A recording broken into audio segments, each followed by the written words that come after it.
In this video, I'll show you how to find the maximum value using linear programming. This is question 3 in the series. The question reads, each month, a company makes X stereos and Y television sets. In a simplified model, manufacturing hours, material cost, testing time, and profit for each are shown in this table. Notice that the first two rows show the following 4 properties.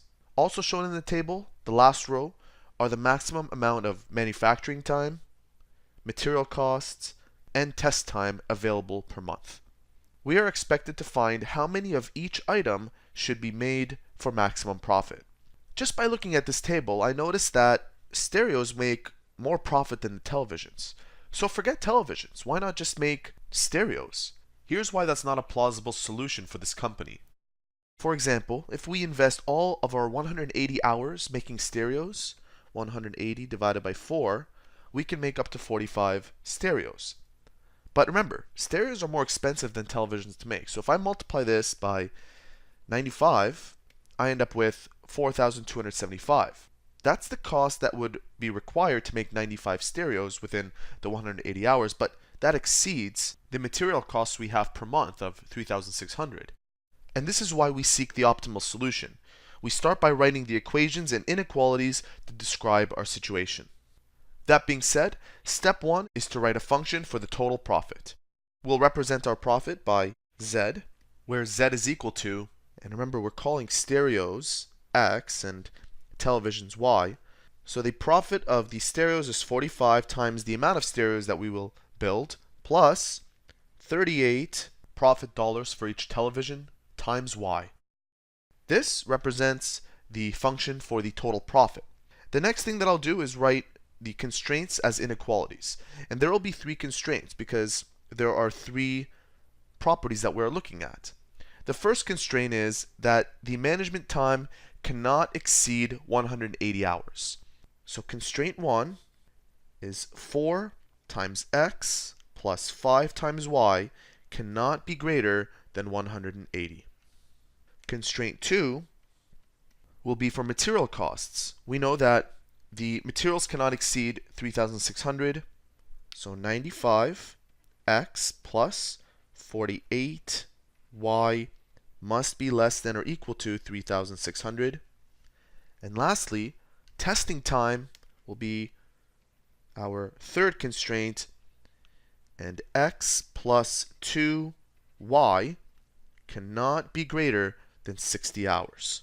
In step 3, we are expected to graph the inequalities. But before we can graph the inequalities, it's always nice to make these equations so that they are in y is equal to mx plus b form, or slope y-intercept form, which means that we have to isolate for y in each case.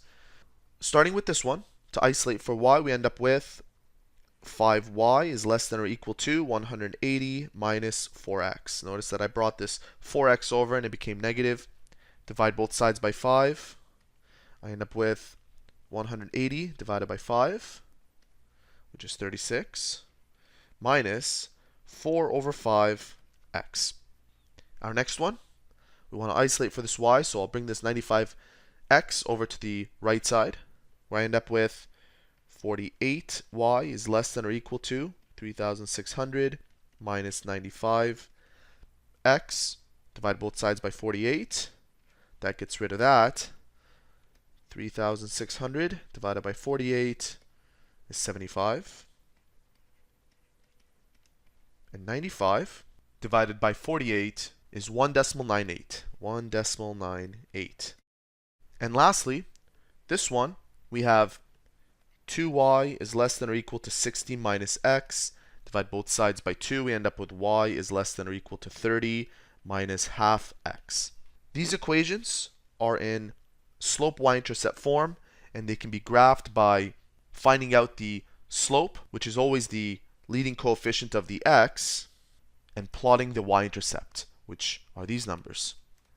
If you plot these lines correctly, you should end up with something that looks like this. Once the inequalities are graphed, they should look like this. Notice that they haven't used the slope y-intercept version that I isolated for above, and that's fine.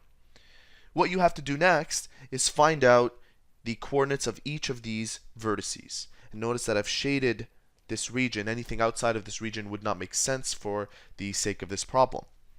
To find the coordinates here, well, that's not hard to do. We know that this line is represented as x plus 2y is equal to 60, and it's crossing the y-intercept. A straight line crosses the y-intercept when x is equal to 0. So to find the x and y coordinates here, we can either substitute 0 into this equation or visually observe what's happening. We know that this point looks like 0 and 30. This point, on the other hand, D, can be found by substituting y is equal to 0 into this equation.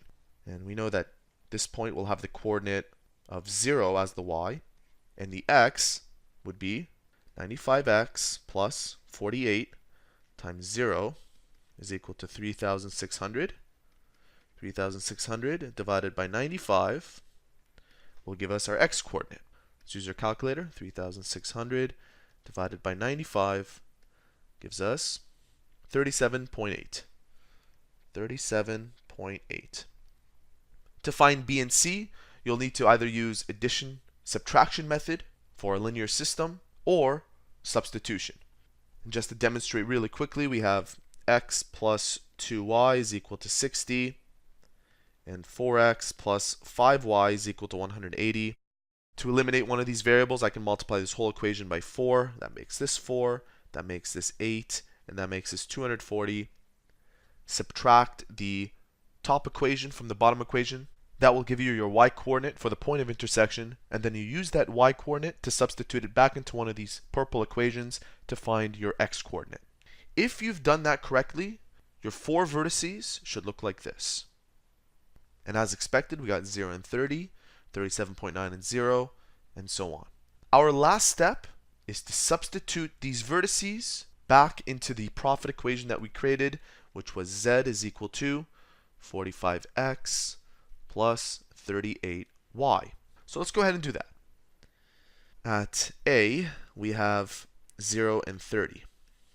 Using our calculator, we have 45 times 0 plus 38 times 30. This gives us a total profit of 1,140. At B, we have 20 and 20. Using our calculator, 45 times 20 plus 38 times 20 gives us 1,660. At C, we have 33.1 and 9.54.